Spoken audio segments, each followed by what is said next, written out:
Peacemaker ba ta? Di ba ito pagbugot? Di ba ito mga rebelde? Ang anak ng Israel sa religious.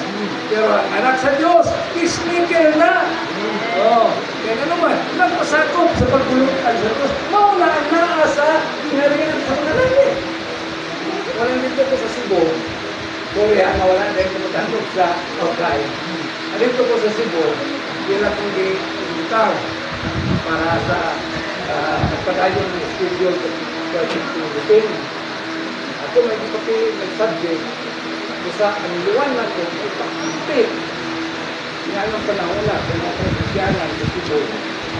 Isang sila dito, kanya mga kapil 1,000 ng itampo. Ang liwanag ko ay ipakipit nila. Ang kalabot sa spiritual aspect of the church. Espirituhanong aspito sa Iglesia. Dahil ining espirituhanong aspito sa Iglesia, muli ang reality of the kingdom of heavens.